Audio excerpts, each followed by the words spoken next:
So, hello and welcome everyone, and I'm now leaving my overnight stop in Valencia and making my way towards the south coast of Portugal to the track of Portimao. So, where are we in the series? So obviously, 9th is not where I want to be. And you could say being stuck behind stationary cars and that collision was unlucky, but on the other hand, I shouldn't have been back there in the first place with a decent run during qualifying, so that's going to be my main focus on the next track, which I luckily know quite well from the Sims and also have raced on the short version before. And okay, this is going to be an elephant race as it looks like. Anyway, I won't need the entire day to get to Portimao, so yeah, taking it a bit slow in a forced way is probably going to be fine. And yeah, so that's going to be the plan, and now I'll focus on driving whenever these two trucks are going to let me, and then once I'm closer to my destination, I'll give an update on the track itself. So I'm now getting closer to my destination, and I think it's now time for the preview. So what to expect from the track? It's basically the Portimao full layout, just with some bit in the middle cut out. So one shortcut, and at least on the map, this motor layout looks rather flowing. So not these unnatural shortcuts, so to speak, that we had, for instance, in the Lausitzring, if you recall the races from last year. So I hope that my additional track knowledge over this Apollo car short version will help me a bit, and also that the course is a bit more technical than the Paul Ricard short version, which was just basically a long straight connected with some slower corners will help me. And otherwise, yeah, let's see what race 2 out of 3 in this series will bring me and what it will mean for my long-term racing career future this year. So, see you on track, and remember to send it.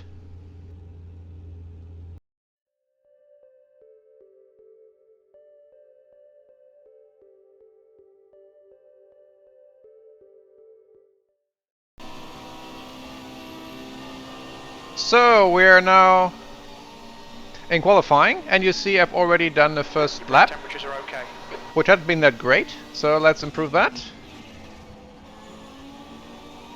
So first section of corners is fine. Here I always struggled with the entry, because you can brake even later than you would think with these very strong brakes on these cars. And now in the green. 10 minutes left, 10 minutes to go. So now we're temperatures are good. So now we're approaching the shortcut. Off the pace. So that's the shortcut, and this corner is nicely banked, so you have to hit the inside rather well, because that will help you. And this can be even better. And the rest is the normal course, so this one doesn't go quite flat.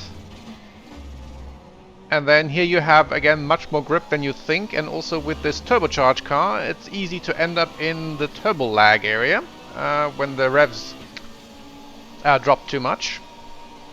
But this looks, again, quite good so far. Again, the strong brakes here help, and you can be earlier on the gas than you think. This is easy flat, and then again very late braking so that you can then use the bite of the car to accelerate out of the corner. And here it's important to be early on the gas, especially since the final corner in these cars is flat. So there you can see how much both aero and mechanical grip these cars have, that you don't even have to lift at all, and you can actually even play around with the steering wheel a bit, so it's not even on the limit. And a much better time, so that should bring me a bit further forward. Okay, Andy, you've got about 4 laps of fuel left. E14, good lap, that's your best in the session. That puts you 2.1 off the pace. Your sector 2 and 3 times are good. Sector 1 is 1.1 seconds off the pace. You've just done a 144.49. And as you can see, first section was better, and that should bring me further forward. Not really where I want to be overall, so qualifying is still an issue. Sector 1 is 0.9 off the pace. So here I'm losing a bit because I'm running into a bit of understeer. And that's been generally my problem. So splits were fine. I just couldn't put together a full lap with all the great splits in the same lap. And you see now I'm slower. And that has been the story for entire qualifying. So my splits would probably have landed me in the top 10, maybe even 9th. But I couldn't put them together, so I ended up down in 14th. In the field, but yeah, same problem as before. So same challenge in the race minutes. as before.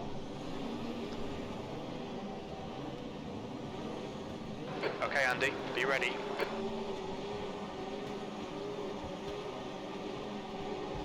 Go, go, go.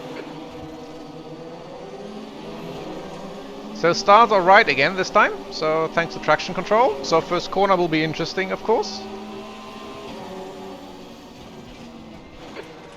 Car on your left. Yellow flag. Yeah, and that's what you don't want to see in the first corner. So cars turn upside down, so first the driver is okay, and even the car was okay. So what they did is, of course, red flag the session and then have a restart shortly afterwards, when everything was repaired. So second try. One of the advantages of just being its own series here, that we don't have to worry about what happens to other series when we push the race back by 30 minutes. Slightly worse start this time. On your left.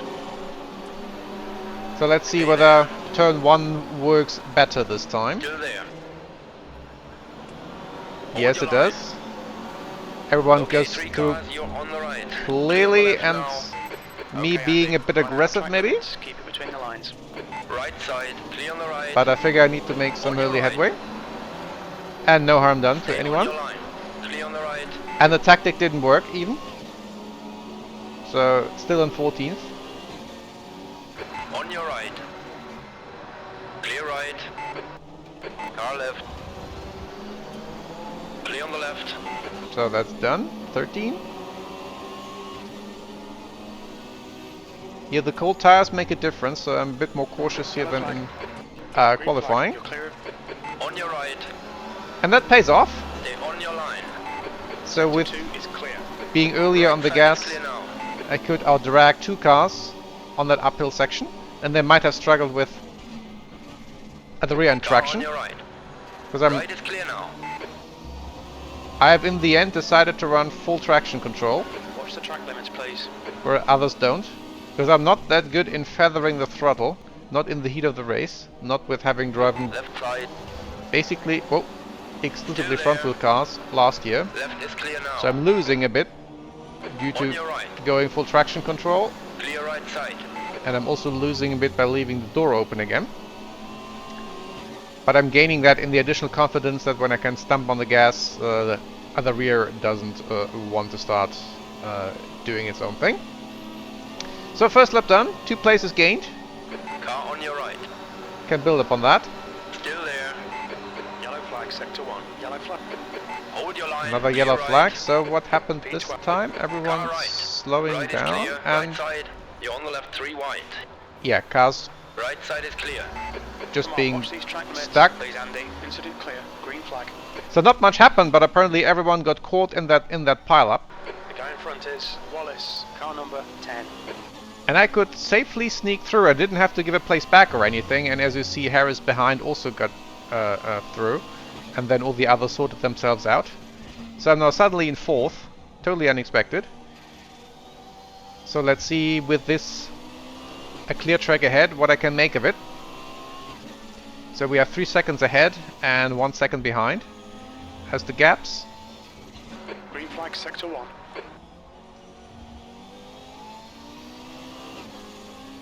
Because that would be, of course, the most welcome result. If I can maintain the pace, that is, that the others have, and not just being overtaken again by having snuck past the pile-up. And having done so apparently sufficiently safely that there weren't any sort of penalties or anything after the race either. gap to Harris behind is now 1.2 seconds. So the gap behind is increasing, but of course the faster cars are behind Harris, so that will be interesting for the rest of the race. The leader's just done a 1:45.32. So I don't have a lap time at the moment because I had to violate the track limits to get past the pile-up. So no idea where I'm in terms of race pace, but it doesn't look good. So those ahead, the gap seems to be increasing, and I don't see anyone ahead either. So that doesn't help my lap time. So there isn't any Rear brakes are cold, mate. any sort of benchmark. But I haven't come under attack from anyone behind, and also still Harris behind. So that's useful.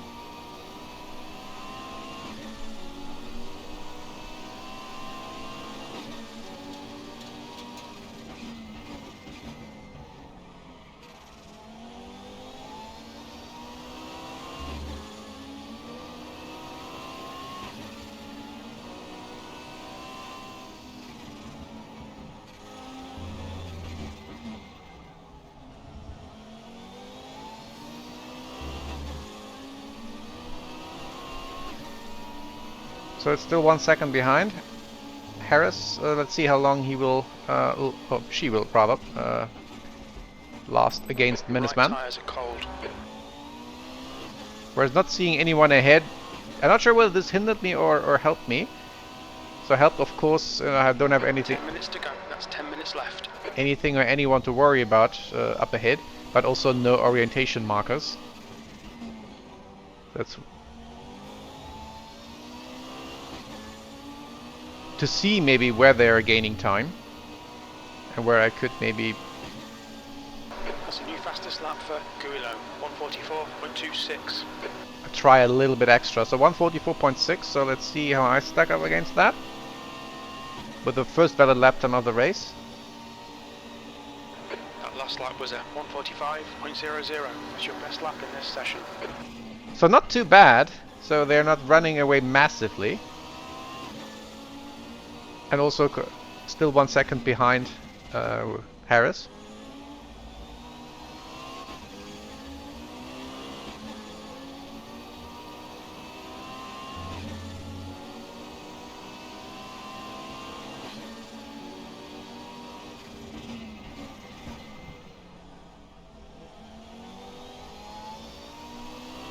So now I will stop talking basically until something happens.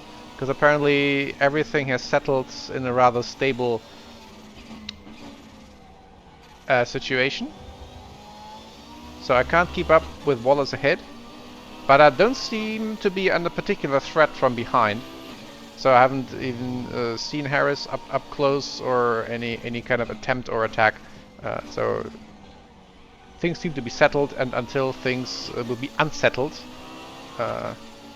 I don't think there is much value in commenting on things.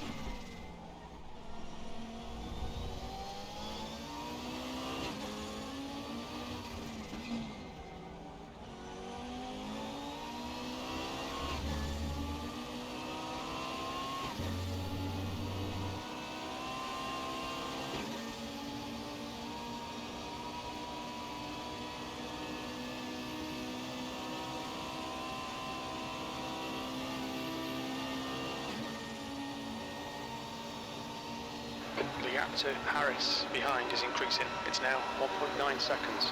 Okay, Andy, the pit window is now open. We'll need to pit to refuel by lap 9.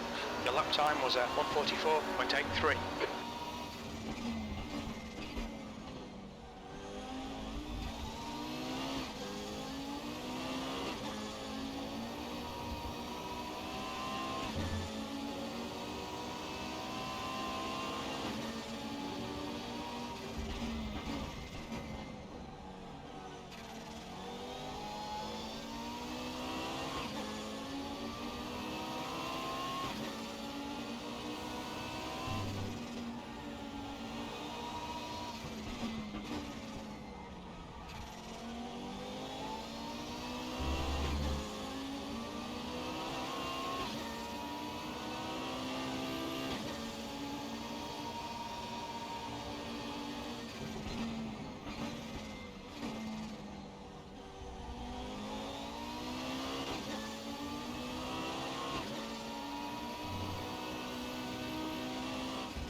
We're halfway home. The fuel will be tight. We think you'll get to the end, but we're not sure.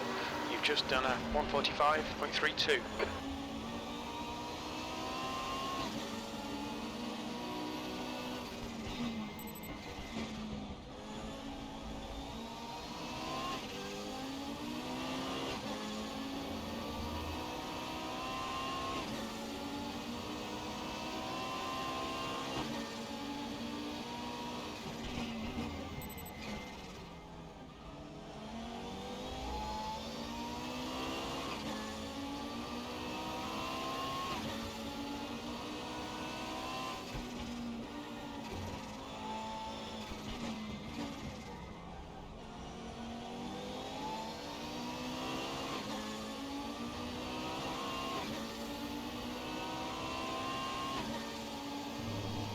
That's 5 minutes to go, 5 minutes. All right, Andy, there'll be chances here. Let's make sure we can take them.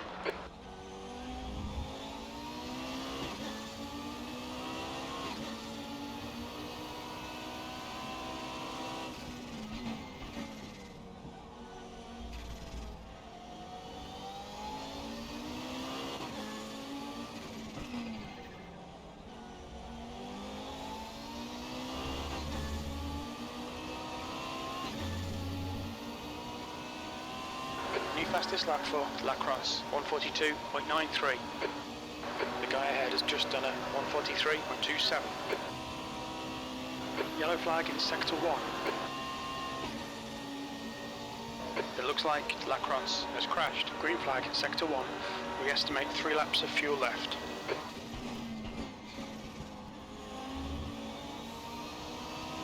The car ahead is Lacrosse, car number 12.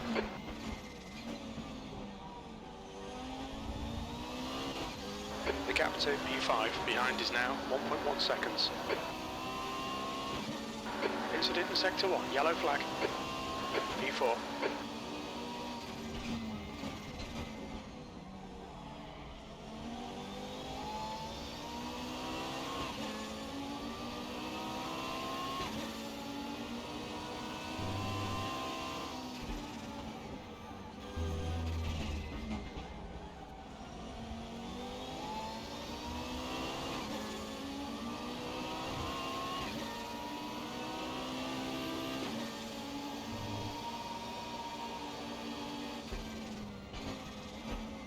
Your tyre temps are looking good.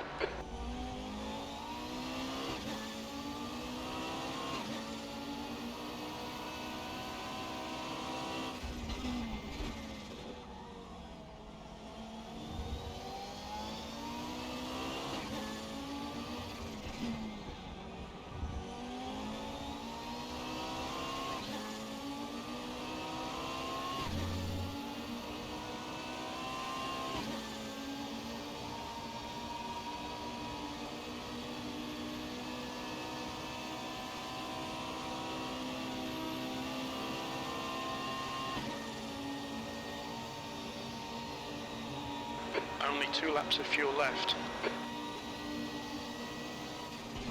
Okay, Andy, lap times are pretty consistent.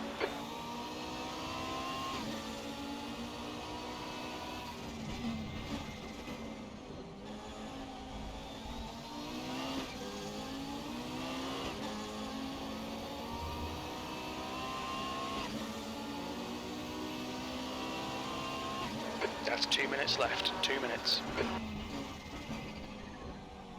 Right tyres are cold.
So with now the final lap underway, Best lap in the session. you have probably gleaned from the radio silence, not really much happened. So I couldn't really keep in touch with the guys in front. They are now 12 seconds ahead, even with the mishap that Lacrosse had at some point. But also no attack whatsoever from Harris behind, and it's also still Harris behind. So the speed differential wasn't that great that all the cars that got stuck in the pileup earlier in the race could make any headway, or maybe they had some internal damage that their cars weren't running at the full potential anymore. So overall, a surprisingly uneventful race. I didn't really expect that, but at the other hand, gladly take 4th place. Where I probably could have been with a overall better qualifying performance. So maybe let's take this then as a stepping stone for the 3rd race. That in the end, if people just look at the results, only Paul Ricard will stay as the fluke, and not that in the worst case Portimao will be the fluke. So, final corner where I had to brake. So even with all the tires, this is still flat. Very, very high G-forces during all these fast corners, due to the very high amount of downforce this car has.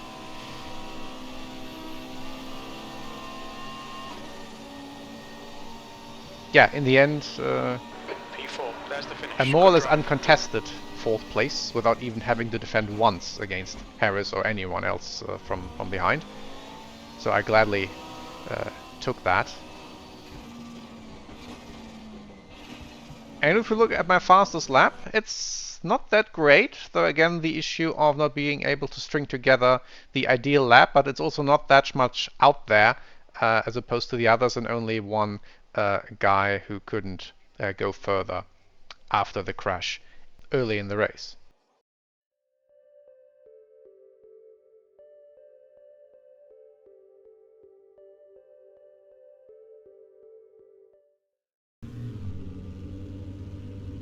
So I'm now on my way towards the next destination, but first have a look at the results.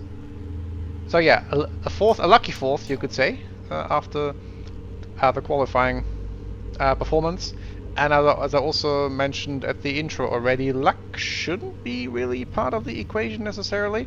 I'm of course going to take the luck and then hopefully can convert the luck into something more skill-based than for the next race. Where does this leave me in the standings?